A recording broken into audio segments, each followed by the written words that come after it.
형제교회의 삼중 비전이라고 하는 제목으로 말씀 같이 나누도록 하겠습니다. 여러분, 오늘 우리 교회 창립 33주년 기념주일입니다.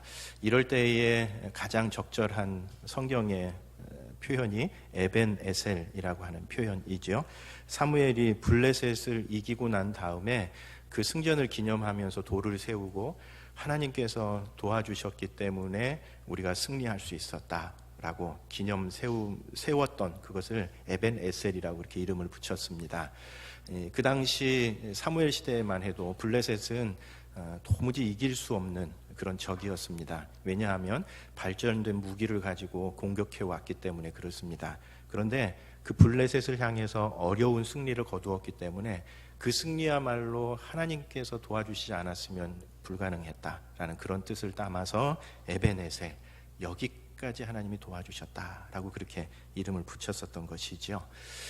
지난 33년 동안 우리 형제교회가 서오는 과정 중에 여러 가지 우여곡절도 많이 있었지만, 그러나 하나님께서 도와주셨기에 오늘 여기에 우리가 서게 된 줄로 믿습니다.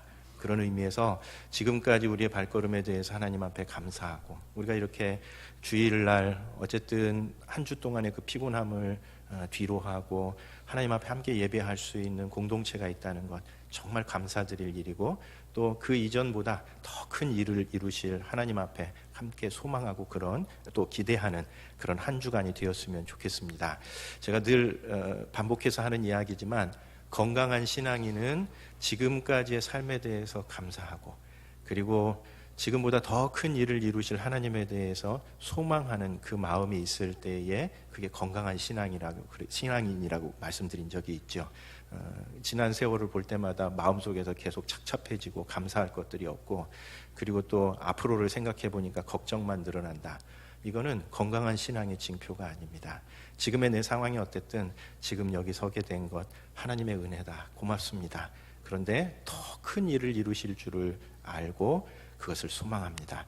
이것이 신앙인의 바른 자세입니다. 한 교회도 마찬가지라고 생각합니다. 한 교회도 지난 세월을 생각하면서 불평하고 불만하고, 그러니 앞으로 우리의 소망이 없다, 이러면은 그 공동체는 진짜 소망 없는 공동체가 되는 겁니다. 비록 여러 가지 힘든 일과 어려운 일이 있었지만 그 가운데 여기 서게 하신 것에 대해서 하나님 감사합니다. 그리고 이후에 더 큰 일을 이루실 것을 소망합니다. 이런 건강한, 하나님이 기뻐하시는 그런 믿음 위에 서시는 우리 교우님들 되시기를 바랍니다. 오늘 우리가 읽은 이 말씀을 좀 길게 읽었는데, 이 말씀은 예수님께서 공생의 사역을 시작하시면서 처음 하셨던 그 사역들을 기록하고 있는 말씀입니다. 3장 13절부터 17절까지 해서 예수님께서 침례를 받으시고요, 그리고 4장 1절부터 11절까지에서는 광야에서 시험을 받으셨습니다. 40일 동안. 이 두 개의 사건, 침례와 그 다음에 40일 동안 광야에서 시험을 받으신 이 사건은 예수님께서 이제 공생의 사역을 시작하시는 첫 출발점에 있었던 사건이죠. 그런 점에서 그리고 난 다음에 예수님께서 어떤 일을 하셨는가 하는 것을 쭉 기록을 하고 있는데, 이 세 가지 사건은 제가 이번에 우리 상반기에 마태복음 말씀을 묵상하는 그런 본문이 있었는데, 그 말씀을 묵상하는 가운데 이 본문을 보면서 이게 앞으로 예수님께서 하실 3년간의 사역을 그냥 한꺼번에 축약시켜 놓은 거구나 라고 하는 그런 생각이 들었습니다. 그런 점에서 우리가 읽은 이 사건, 세 가지 사건은 앞으로 예수님께서 어떤 일들을 행하실 것인지, 앞으로 예수님께서 하나님 나라의 그 복음을 들고 어떤 사역들을 펼쳐가실 것인지를 한눈에 보여주는 그런 요약판인 겁니다. 세 가지 사건으로 구성되어 있습니다. 첫 번째로는 12절부터 17절까지에서는 예수님께서 갈릴리에 가셔서 사역을 하셨다라고 하는 것이 첫 내용입니다. 그러니까 요한에게 침례를 받으시고 난 다음에, 그리고 12절에 보면 예수께서 요한이 잡혔음을 들으시고 갈릴리로 물러가셨다라고 이렇게 기록을 하고 있는데, 이 침례 요한이 체포된 것, 그러니까 이제 침례 요한이 더 이상 사역을 할 수 없게 된 것이 예수님께서 본격적인 공생의 사역을 하시는 첫 출발점이 됐었습니다. 그러니까 그러니까 침례 요한이 했었던 그 사역을 누군가 계속해서 이어가야 하는데 예수님께서 이제 침례 요한이 체포되어서 더 이상 그 일을 할 수 없다는 것을 알고 예수님께서 이제 본격적으로 공생의 사역을 시작하셨다라고 하는 겁니다. 그런데 그 예수님께서 공생의 사역을 시작하셨던 첫 번째 지역이 어디냐면 바로 갈릴리였습니다. 그래서 오늘 본문의 말씀은 갈릴리에서 예수님께서 사역을 시작하시고 갈릴리에 있는 사람들에게 하나님 나라 복음을 전파하시고 갈릴리 지역에 있는 사람들을 치료하셨다라고 하는 것이 오늘 본문의 내용입니다. 예수님께서 갈릴리를 첫 사역지로 선택하셨다라고 하는 것이 의미가 있습니다. 왜냐하면 이 갈릴리는 그 당시 사람들이 생각하는 중심지인 유대나 예루살렘으로부터 아주 동떨어져 있는 지역, 소외된 지역이기 때문에 그렇습니다. 여러분, 우리들도 이렇게 우리나라 전체를 볼 때에 나름대로 사람들이 주목하고 부각되는 그런 지역이 있는가 하면 좀 주변부에서 소외된 지역들이 어디나 다 있게 마련입니다. 예수님께서 생활하시던 그 1세기의 유대 땅에서는 이 갈릴리는 소외된 지역, 주변 지역이었다 라고 하는 그런 이야기입니다. 그래서 아예 거기 15절에 보면 이방의 갈릴리다. 그러니까 갈릴리의 별명이 뭐였냐면 이방의 갈릴리니까 이방인과 같은 갈릴리고, 그리고 16절에서는 흑암에 앉은 백성이 큰 빛을 보았고 사망의 땅과 그늘에 앉은 자들에게 빛이 빛이었도다 라고 이야기를 하는데, 그 갈릴리 땅이 어떤 곳이었느냐?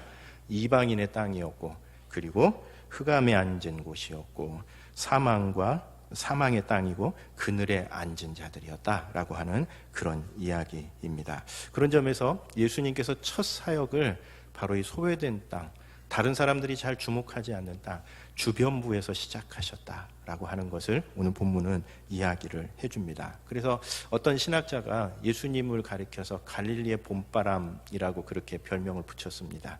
그러니까 누구도 주목하지 않는 땅, 다 얼어붙었었던 땅이라고 생각했었던 그곳을 예수님께서 자신의 첫 사역지로 생각하시고 그곳에 하나님 나라를 전하시면서 그곳에 따뜻한 봄바람을 불어넣으셨던 분, 그분이 예수님이시라는 겁니다.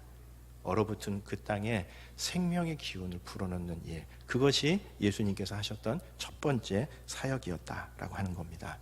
이것은 오늘 우리들에게 어떤 의미가 있습니까?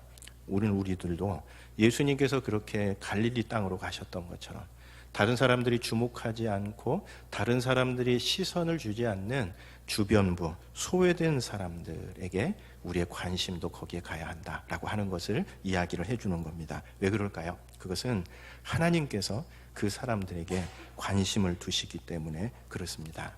제가 알고 지금도 마음속에서 존경하는 목사님 한 분이 처음에 사역지를 시작하실 때에 그런 생각을 했답니다. 이제 신학교를 마치면서 내가 이제 본격적으로 신학교를 마치고 난 다음에 본격적으로 사역을 시작해야 되는데 어디를 자기 사역지로 정해야 될까? 이렇게 고민하고 생각하고 기도하는 가운데에 예수님 생각을 했대요. 예수님이라면 오늘 우리 시대에 어디를 사역지로 정하실까? 그렇게 고민을 하다가 예수님께서 갈릴리, 그 당시 사람들이 주목하지 않던 곳, 그 당시 사람들이 소외된 지역이었었던 곳을 예수님께서 찾아가셨다는 것을 생각하고 이분이 빈민촌 사역을 시작하신 분이 있습니다. 예수님은 다른 사람들이 주목하는 곳, 무대 중앙에서 사역을 시작하시지 않았습니다. 다른 사람들이 주목하지 않는 곳, 소외된 곳을 찾아가셔서 그곳에 하나님 나라 복음을 전하시기 시작하셨습니다. 그런 점에서 예수님께서 그 당시 사람들이 다 주목하고 있었던 유대나 갈릴리에서 첫 사역을 시작하시지 않고 자신의 사역의 중심지를 갈릴리에서 시작하셨다라고 하는 것은 오늘 우리들에게도 우리가 누구에게 관심을 가져야 하는가 하는 것을 명확하게 보여줍니다. 한 목사님께서 하나님의 젓가락이라고 하는 이 예화를 굉장히 유행시킨 그 목사님이 한 분 계십니다. 아마 여러분들 가운데도 들어보신 분들이 계실 텐데, 이분이 이제 신방을 다닐 때에 이렇게 보니까 자기가 좋아하는 것만 이렇게 차려놓은 집이 있더래요. 여러분, 저희 신방할 땐 그렇게 하라는 얘기 아닙니다. 그분 이야기입니다. 저는 이야기했던 것처럼 물만 있으면 좋습니다. 그 이상을 준비해 주시는 것은 이건 나를 암살하려고 하는 계획이다. 큰 그림 속에서 이루어지는 거다 이렇게 생각을 합니다. 저는. 근데 이제 이분은 또 워낙 유명하신 분이고 그러니까 이제 한번 집에 찾아오면 음식들을 대접하는데 어느 집에 가니까 자기가 좋아하는 음식만 그렇게 다 되어 있더래요. 그래서 물었답니다. 어떻게 집사님은 그렇게 내가 좋아하는 음식만 쏙 골랐습니까? 그랬더니 그 집사님의 대답이 목사님의 젓가락이 어디 가는지를 제가 유심히 살펴보았고 젓가락이 많이 가는 그 음식만 준비했습니다. 그렇게 얘기를 하더랍니다. 그러면서 이제 그 이야기를 들으면서 이 목사님의 마음속에서 울림이 있었던 겁니다. 아, 그리스도인이란 하나님의 젓가락이 어디 가는지를 주목해서 보는 사람이다. 여러분, 하나님은 무대의 중앙에 있는 사람들에게 하나님의 관심이 있지 않습니다. 오늘날에도 하나님은 주변부에 있는 사람들, 그늘진 곳에 살아가는 사람들에게 관심을 두고 계십니다. 두 번째 본문이 18절부터 22절까지의 내용인데 예수님께서 제자를 부르시는 그 장면입니다. 예수님께서 갈릴리에서 사역을 하시면서 첫 번째 하셨던 일이 뭐냐면 제자들을 부르시고 그들을 훈련하시는 그런 일이었다라고 하는 그런 뜻입니다. 그래서 18절부터 20절까지에서는 시몬과 안드레를 부르셨고요. 그리고 21절부터 22절까지에서는 야고보와 요한을 부르셨습니다. 세베대의 두 형제 아들이었던 형제 그 야고보와 요한을 부르셔서 이 네 명의 제자를 부르시는 일을 갈릴리에서 첫 번째 사역으로 시작하셨던 것을 기록을 하고 있습니다. 그런 점에서 보면 이 예수님께서 제자들을 부르실 때에 두 명 부르신 것 같아요. 그러니까 이제 한 명 베드로 따로 부르고 뭐 안드레 따로 부르고 야고보 부르고 그 다음 또 요한 부르고 이러신 게 아니라 베드로와 안드레는 한 세트로 부르셨고 그 다음에 야고보와 요한은 이게 세트로 부르신 것 같습니다. 왜냐하면 이제 혼자 가면 좀 심심하고 외롭고 그러니까 누군가 말벗이 될 만한 사람들을 같이 이렇게 제자로 부르신 것 같은데 오늘날식으로 얘기하면 동반 입대 정도 되는 것 같습니다. 군대 혼자 가면 심심하니까 친구들 같이 와라 이렇게 해가지고 예수님의 제자로 불러 모으셨는데 오늘 본문이 바로 그것을 기록하고 있다. 라고 하는 겁니다. 이것도 예수님의 사역에 있어서 굉장히 중요한 의미를 갖습니다. 왜냐하면 복음서를 살펴보면 예수님께서 정말 관심을 두셨던 대상은 무리들보다는 제자들에게 더 초점이 맞추어져 있기 때문에 그렇습니다. 그래서 예수님께서는 제자들에게는 중요한 가르침을 가르쳐 주시면서 오히려 무리들에게는 그것을 가르쳐 주시지 않은 적이 꽤 많이 있었다고 기록을 하고 있습니다. 그 말은 무슨 뜻일까요? 예수님의 주된 관심이 그냥 예수님을 따라다니는 그 큰 무리, 그 사람들에게 있었던 것이 아니라 예수님 주변에서 예수님을 위해 헌신하기로 결단하고 다짐한 그 제자들이 예수님의 주된 관심 대상이었다라고 하는 그런 이야기입니다. 그래서 복음서의 내용을 살펴보면 어떤 학자들의 경우는 예수님의 사역의 절반 이상이 사실은 이 제자들을 부르시고 그들과 함께 훈련시키시는 것이었을 것이다 라고 이야기하는 사람이 있을 만큼 이 제자들을 부르시고 키우시는 이 일은 예수님의 사역에 있어서 정말 중요한 의미가 있는 그런 사역이었다라고 하는 겁니다. 여러분, 왜 예수님께서 제자들에게 이렇게 집중하셨을까요? 그것은 예수님이 이제 이 땅에 계시지 않으실 때 십자가와 부활 사역을 다 마치시고 이제 하늘로 올라가시고 난 다음에 하나님 나라의 사역, 그 복음 사역을 이어갈 사람들이 누구였냐면 바로 이 제자들이었기 때문에 그렇습니다. 그래서 예수님께서는 정말 사활을 거시고 내가 3년 동안 이들을 제대로 잘 훈련시켜 놓지 못하면 이제 뭐 예수님께서 그 이후에는 이 땅에 계시지 않으실 것이기 때문에 그 복음 사역을 계속 이어갈 수가 없는 겁니다. 그래서 예수님께서는 3년 공생의 사역을 하시면서 제자들을 부르시고 그들을 훈련하시는 이 일에 자신의 사역에 역량을 아주 최고로 집중시켜서 그 일을 하셨다라고 하는 그런 이야기입니다. 그런 점에서 이것도 오늘 우리들에게도 대단히 의미 있는 지점이 있습니다. 왜냐하면 요즘 제자 훈련에 대한 비판들이 꽤 많습니다.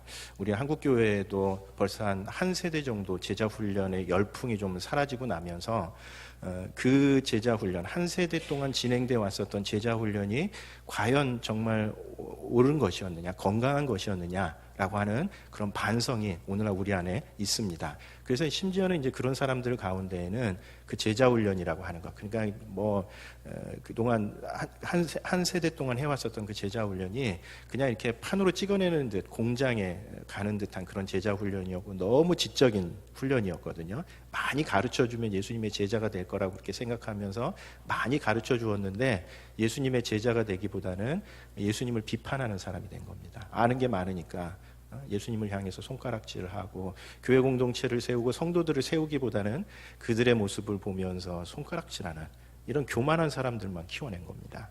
그래서 제자 훈련에 대한 비판이 꽤 많이 있습니다. 그럼에도 불구하고 여전히 제자 훈련, 예수님의 진정한 제자들을 키워내는 이 일은 오늘날 우리가 하나님 앞에서 예수님이 그러셨던 것과 마찬가지로 최고의 우선순위를 두고 진행해야 될 일이다라고 하는 것을 말씀해 줍니다. 세 번째 예수님께서 하셨던 사역은 23절부터 25절까지 치유 사역을 하셨다라고 그렇게 기록을 하고 있습니다. 23절 우리 한번 같이 읽어보도록 하겠습니다. 23절 같이 읽습니다. 예수께서 온 갈릴리에 두루 다니사 그들의 회당에서 가르치시며 천국 복음을 전파하시며 백성 중에 모든 병과 모든 약한 것을 고치시니, 그렇게 되어 있는데, 이 23절은 예수님의 3년 사역이 핵심이 무엇이었는가 하는 것을 딱 세 가지 단어로 표현을 하고 있습니다. 가르치시며 전파하시며 고치셨다.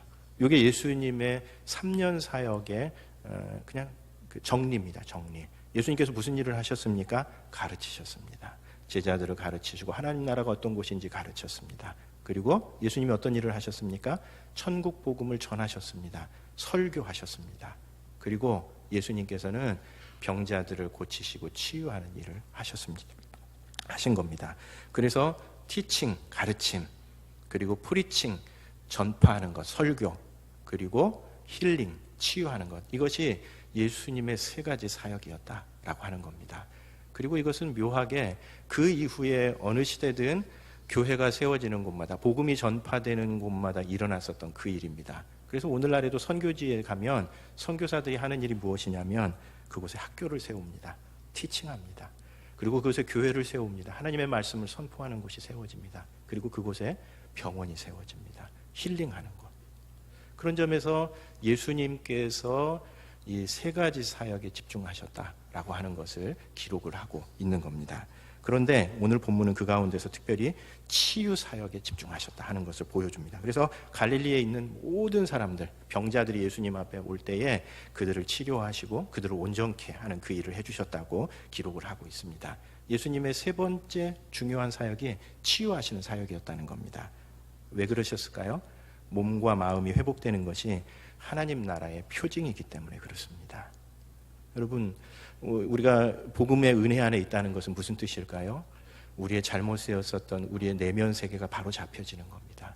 그리고 우리 안에 어긋나 있었던 삶의 질서들이 회복되는 것이고, 때로는 우리 안에 불편한 몸들이 있다면 그 몸이 회복되는 것, 이것이야말로 하나님께서 그 사람을 사랑하신다라고 하는 거부할 수 없는 결정적인 증거인 겁니다. 그런 점에서 예수님께서는 이 치유 사역을 하시면서 다니셨던 것을 보여줍니다.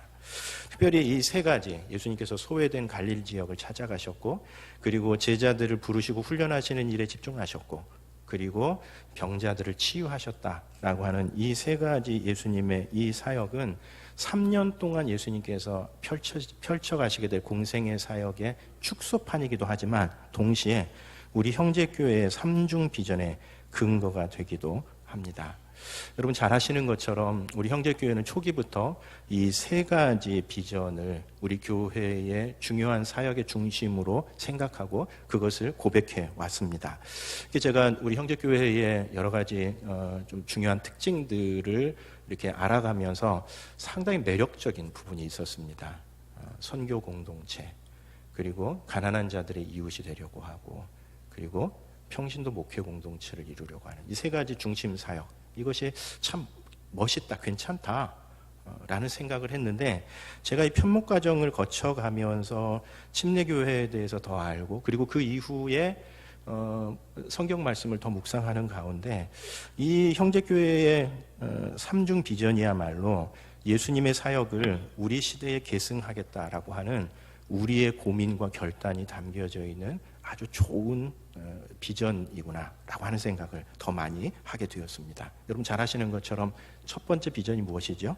선교 공동체가 되려고 하는 비전입니다. 이것은 아직 복음을 알지 못하는 이들, 쉽게 얘기하면 이방 땅, 갈릴리, 그리스도의 복음 밖에 있는 지금도 어둠과 사망 가운데 살아가는 그 사람들에게 하나님의 복음을 전하는 이 일에 최고의 우선순위를 두겠다라고 하는 그 뜻입니다. 예수님께서 예루살렘으로 가시지 않고 이방 땅 갈릴리로 가셨던 것처럼 오늘 우리들도 복음의 불모지를 향해서 그리고 그곳으로 가는 그 선교사들에게 우리가 후원하고 그들을 돕는 일에 최고의 우선순위를 두겠다라고 하는 우리식의 고백이기도 합니다. 특별히 이 선교 공동체가 되겠다라고 하는 우리의 결심은 우리 교회가 침례교회라고 하는 것에서도 대단히 중요한 의미가 있습니다. 왜냐하면 종교개혁 이후에 개신교회가 선교를 시작하기까지 꽤 오랜 시간이 흘렀습니다. 우리가 생각하기에는 개신교회가 가톨릭에서 본래 초대교회로 돌아가기 위해서 생겨난 교회가 개신교회니까 당연히 선교를 했을 거라고 생각하지만 실제로는 그렇지 않았습니다. 개신교회가 생겨지고 난 다음에도 한 100년, 200년 동안은 선교해야 된다는 생각조차 하지 못했습니다. 그런데 하나님께서 교회를 통해서 선교에 대한 눈을 뜨게 하셨는데 그 눈을 띄우는 데 있어서 결정적인 역할을 했었던 교단이 바로 이 침례교회였습니다. 그래서 오늘날 현대 선교의 아버지라고 이야기하는 분이 윌리엄 캐리입니다. 아마 이름을 들어보신 분들 많이 계실 겁니다. 인도에 가서 사역을 하면서 그곳에서 정말 이 오늘날 현대 선교, 오늘날 우리가 생각하는 그 선교의 가장 원형적인 모습을 구현해냈었던 분이 바로 이 윌리엄 캐리인데 윌리엄 캐리가 바로 침례교단의 목회자였습니다. 그리고 이 윌리엄 캐리와 그리고 침례교단의 그 선교적인 노력을 보면서 다른 교단들도 그때부터 우리가 선교를 해야 되는구나. 이것이 예수님의 지상과업이구나라고 하는 것을 새롭게 깨달았었던 것이 이 현대교회의 역사이기 때문에 그렇습니다. 그런 점에서 우리가 선교 공동체를 지향하는 것은 예수님의 그런 본을 따르는 것일 뿐만 아니라 우리가 가지고 있는 침례교회의 전통을 정말 충실하게 표현하고 있는 그런 우리의 비전입니다. 여러분 그런 점에서 우리가 앞으로도 최선을 다해서 선교 공동체를 이루어가는 이 일에 최고의 우선순위를 두어야 할 줄로 믿습니다. 여러분 우리 잘 하는 말처럼 선교하다 가난해진 교회라고 하는 그런 말이 있는데 저는 요즘 좀 우리가 이러다가 망하는 거 아닌가 이런 생각을 하는 때가 좀 있습니다. 왜냐하면 여러 가지 형편들을 좀 보고 이럴 때에 이거 망하는 거 아니야 이런 생각을 했는데 제가 오늘 설교를 준비하면서는 교회에서 어디를 봐도 선교하다 망한 교회는 없더라고요. 그래서 형제 침례교회가 선교하다 망한 교회 이렇게 교회사에 올라가면 그것도 좀 의미가 있겠구나 이런 생각이 들었습니다. 예. 여러분 우리 선교하다 망한 교회로 한번 이름을 한번 올려봤으면 좋겠습니다. 예, 최고의 우선순위를 둡시다. 예수님이 갈릴리 땅을 찾아가셨던 것처럼 오늘날에도 복음을 알지 못하고 그늘진 곳에 사망 가운데 살아가는 그 사람들에게 복음을 전하는 이 일에 최고의 우선순위를 두자는 겁니다. 두 번째, 가난한 이웃의 친구가 되겠다라고 하는 이것도 예수님께서 병자들을 가까이 하시고 예수님은 바리새인들, 그 당시 종교 지도자들에 대해서는 굉장히 날카롭게 대하셨습니다. 그러나 이 병자들, 특별히 소외된 사람들에게는 한없는 은혜를, 따뜻한 시선을 보내셨는데 바로 그런 어떤 예수님의 모습처럼 사회의 약자들 그리고 가난한 이웃의 친구가 되겠다라고 하는 그 결심, 그것이 우리 두 번째 비전입니다. 우리 잘 아는 것처럼 뭐 요즘에도 그렇고 예수님 당시에도 질병과 경제적인 어려움 늘 같이 갑니다. 실제로 통계를 봐도 빈곤층에서 질병이 훨씬 더 많다고 그렇게 생각합니다. 그래서 때로는 참 하나님 좀 불공평하다 그런 생각이 듭니다. 왜냐하면 가난한데 질병이 훨씬 더 많이 걸려요. 왜냐하면 열악한 환경 속에서 살아가니까 훨씬 더 질병이 많은 겁니다. 그리고 그 병을 고치느라 재산 다 탕진하고 나중에는 더 이상 고치지도 못하는 상황 속에서 어려움이 가중되면서 살아갈 수밖에 없는 것을 생각해 볼 때에 예수님의 이 사역은 오늘 우리식으로 얘기하면 가난한 자들의 친구가 되어주셨던 예수님의 모습을 보여주는 겁니다. 특별히 가난한 이웃의 친구가 되겠다라고 하는 이 고백도 좀 의미 있는 그런 고백입니다. 왜냐하면 이 침례교회가 처음 시작부터 사회적인 약자들이 중심에 있었기 때문에 그렇습니다. 그것은 이 침례교회가 발생하게 된, 생겨나게 된 역사적인 배경과도 좀 관련이 되어 있는데, 침례교회는 국가교회에 좀 반대하면서 생겨났었던 교회입니다. 언젠가도 제가 한번 말씀을 잠깐 드린 것 같은데 아시는 분들도 계시겠지만, 유아 세례라고 하는 이것이 성경적이지 않다라고 하는 것에 대해서 반대했습니다. 근데 이 유아 세례는 그 당시 국가교회가 가지고 있었던 그냥 하나의 통과 의례였습니다. 그러니까 태어나서 일정한 나이가 되면 유아 세례를 받고, 그러면 비로소 이제 그 사람이 봉건 제도 속에 신민이 되는 이런 형태를 가지고 있었기 때문에, 나중에 지나고 나면 유아 세례는 받았는지 이 사람이 그리스도인인지 아닌지 신앙인인지 아닌지 영 흐릿해지는 겁니다. 그래서 이 침례교회 첫 출발점은 그것이 성경적이지 않은 관행이다라고 하는 반대를 하면서 시작되었기 때문에, 이 침례교회의 첫 주요 구성원들은 어떤 사람들이었냐면 사회 주변부에 있었던 사람들이었습니다. 왜냐하면 우리들도 뭐 늘 생각할 수 있겠지만, 국가교회의 호의적인 사람들은 유아세례 반대할 수 없었거든요. 그런 점에서 첫 침례교회의 주요 구성원들이 사회적인 약자들, 경제적으로 어려운 사람들이 첫 침례교회의 첫 구성원들이었었던 겁니다. 그래서 침례교회의 전통 가운데에는 이런 가난한 자들에게 복음을 전하는 이 일에 대해서 굉장히 많은 관심을 가지고 있었던 것을 저도 새롭게 배우게 되었습니다. 뿐만 아니라 우리 교회가 설립되던 1980년대에 가난한 이웃들을 어떻게 우리가 도울 수 있을 것인가 하는 이 문제는 한국 교회에 있어서도 대단히 중요한 문제였습니다. 왜냐하면 여러분 잘 아시는 것처럼 우리 70년대, 60년대 후반부터 70년대 경제 성장에 엄청난 고도 성장을 이루었죠. 그러나 이 고도 성장의 그늘에는 빈부격차가 점점 많아지기 시작했고, 그 가운데에서 우리 사회가 이 가난한 사람들을 어떻게 해결할 것인가 하는 것이 사회적인 문제였고, 그것은 동시에 교회의 문제였습니다. 그래서 우리 한국교회를 이야기할 때에 보통 두 개의, 우리는 잘 의식하지 못하지만 한국교회를 대표하는 두 가지 일종의 영적 전통이 있습니다. 첫 번째로는 순복음교회입니다. 순복음교회.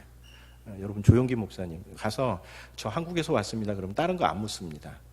조용기 데이빗 조 아냐고 그렇게 묻습니다. 그러니까 그만큼 순복음교회가 굉장히 아주 유명하고, 그리고 두 번째로는 민중신학이라고 하는 것이 우리 한국교회에서 자생적으로 생겨난 어떤 복음의 운동이 있습니다. 이 두 개가 어떻게 보면 상반된 면이 있습니다. 왜냐하면 순복음교회는 대단히 좀 보수적이고 교회 중심적인 그런 운동이었다면, 이 민중신학이라고 하는 이 운동은 좀 교회와는 좀 등진, 교회 외부에서 생겨났었던 운동이기 때문에 이 두 가지가 좀 상반된 면을 갖는다고 그렇게 생각하지만, 그러나 이 두 개가, 한국교회를 대표하는 이 두 개의 영적 전통은 어디에서 만나냐면 가난한 자들에게 관심을 갖는다는 데서 만납니다. 우리 순복음교회가 어디에서 시작되었습니까? 여의도에서 시작되었는데, 그 여의도는 오늘날 우리가 생각하는 여의도가 아니지요.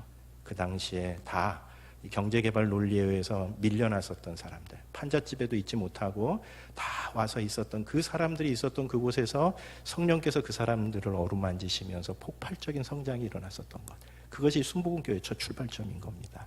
그런 점에서 우리 형제교회가 첫 출발점을 세우게 되는 80년대 중반에 이 가난한 자들에 대한 관심을 갖는다는 것은, 그런 점에서 예수님께서 택하셨던 사역의 방식을 오늘날 80년대 한국 상황 속에서 어떻게 우리가 응답할 것인가라고 하는 대단히 진지한 복음의 응답이었었다는 겁니다. 그런 점에서 가난한 자들의 이웃이 되겠다라고 하는 이 비전도 대단히 중요한 의미가 있는 비전인 겁니다. 여러분, 어느 시대에나 사회적인 약자들이 있습니다. 교회의 사명은 그 사람들에게 관심을 갖는 겁니다. 왜요? 하나님께서 그 사람들에게 관심을 갖기 때문에, 하나님의 젓가락이 그들에게 있기 때문에 우리들도 그들에게 관심을 가져야 한다는 이야기입니다. 세 번째, 평신도 목회 공동체입니다. 성도들이 단순히 한 사람의 교인으로서가 아니라, 그냥 처치맨으로서가 아니라 예수님의 제자가 되고, 그리고 더 나아가서 한 사람 한 사람이 사역자로 키워져 가는 것. 이것이 우리 교회가 해야 될 중요한 세 번째 비전이다, 사역이다라고 하는 그런 고백입니다. 잘 아시는 것처럼 우리 교회가 공동목회라고 하는 새로운 길을 걷는 것도 이런 의미가 있지요. 모든 성도들이 목회자가 되려고 하는 그 마음 가운데에서 모든 성도들이 다 제자가 되고 모든 성도들이 다 사역자다라고 하는 그 마음 가운데에서 우리가 성도로서 살아가자 하는 그런 취지가 담겨져 있는 겁니다. 그런 점에서 예수님께서 제자 훈련에 자신의 사역을 거의 절반 이상을 집중했었던 것과 마찬가지로 오늘 우리들도 제자를 키워내고 그냥 단순히 교인들, 말 잘 듣는, 주일날 와서 예배 잘 드리고 헌금 잘 내는 그런 교인들을 키워내는 데서 그치는 것이 아니라 그 사람들이 예수 그리스도의 제자가 되어서 자신의 삶의 현장 속에서 선한 영향력을 미치는 한 사람 한 사람이 그리스도의 제자를 키워내는 이 일이야말로 우리가 놓쳐서는 안 되는 아주 중요한 교회 사역이다라고 하는 겁니다.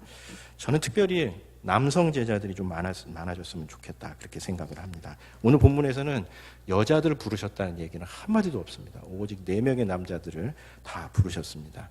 물론 이제 요즘 같은 시대에는 막 댓글 막 달겠죠. 예수가 남자들만 제자로 불렀다 이러면서 얘기했을지 모르지만 그 당시야말로 남성 중심적인 사회였기 때문에 어쩔 수 없는 면이 있었고, 그리고 또 복음서를 잘 읽어보면 남성들 제자 그룹이 있었던 것만큼이나 여성들의 제자 그룹들도 있었던 것 같습니다. 그럼에도 어쨌든 저는 이 본문을 읽으면서 예수님께서 남자들을 제자로 부르셨구나 하는 것처럼 우리 형제교회가 이름에 걸맞게 형제 제자들이 많아졌으면 좋겠다 그런 생각을 합니다. 왜요?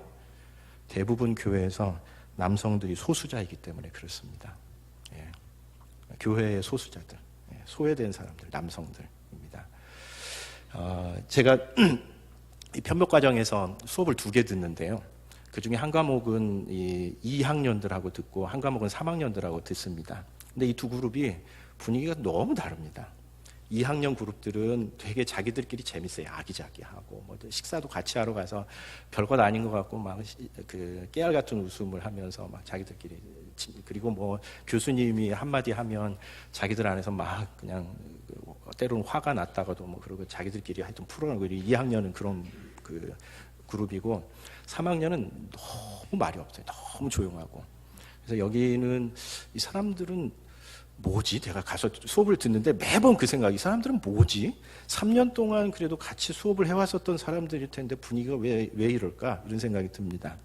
근데 이제 한 반 학기쯤 지나고 난 다음에 제가 내린 결론은 뭐냐면 이 분위기 차이가 어디서 나올까요? 2학년은 여자가 반 이상입니다. 3학년은 학생이 2인가 있더라고요. 그 차이구나. 여성들이 훨씬 교회에서 나긋나긋하고 상냥합니다. 남성들 소수자입니다. 그런 점에서 우리 교회의 이름답게 형제 제자들이 많아졌으면 좋겠다 그런 생각이 듭니다. 아멘이시죠? 우리 남성들의 변화를 위해서 우리 옆에 있는 남자들 그냥 예배 올 때마다 막 졸고 그냥 억지로 앉아있는 그런 사람들이 아니라 적극적으로 주 앞에 우리가 어떻게 살아가야 될지를 고민하는 그런 제자들로 키워가는 이 일에 우리가 기도하면서 그런 변화들을 이루어갔으면 좋겠습니다. 여러분, 초심을 잃지 않는 것이 중요하다고 합니다. 우리 교회도 마찬가지입니다.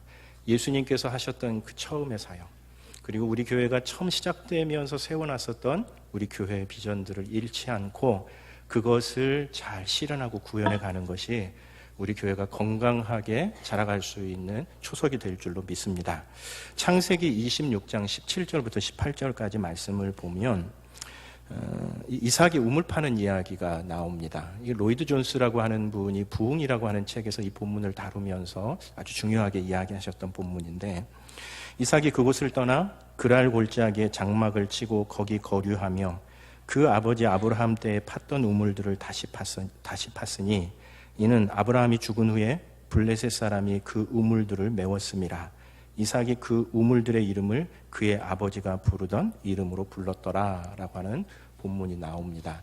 언젠가 한번 우리 새벽기도회에서 전하시는 그 말씀을 들으면서 제가 새롭게 좀 그 전에 그냥 기억이 한편에 담겨져 있었던 본문이었는데 좀 새롭게 떠올랐습니다. 이 로이드 존스라고 하는 분이 이 본문을 이야기하면서 부흥이란 무엇이냐면 아버지 세대가 팠었던 그 우물을 다시 파는 거라는 겁니다. 그런데 그 우물은 아버지 세대에는 물이 잘 솟아났었던 우물이었는데 이걸 블레셋 사람들이 막아버린 겁니다. 그래서 더 이상 이삭의 세대 때에는 그 우물물을 마실 수 없었는데 이삭이 했었던 일은 무엇이냐면 그 우물들을 다시 복원하는 겁니다. 그래서 블레셋 사람들이 막아놓았었던 그 장애물들을 제거하고 그리고 그 우물을 하나로 온전히 복원하고 아버지가 불렀었던 그 이름으로 부르는 것, 그것이 이삭이 했었던 일인데 이것이 부흥이라는 겁니다. 여러분, 부흥이란 뭘까요? 우리 선배 세대들이 그리고 처음에 세워놓았었던 그 물줄기들을 우리가 잃어버리지 않고 그것을 계속해서 공급받는 것입니다. 여러분, 그런 점에서 우리 교회가 세워놓은 세 가지 비전, 선교 공동체, 가난한 자들의 친구가 되는 것, 그리고 평신도 목회 공동체가 되는 이 일에 우리 교회가 더 매진하기로 함께 마음을 모으는 그런 창립 기념주일이 되었으면 좋겠습니다. 기도하겠습니다.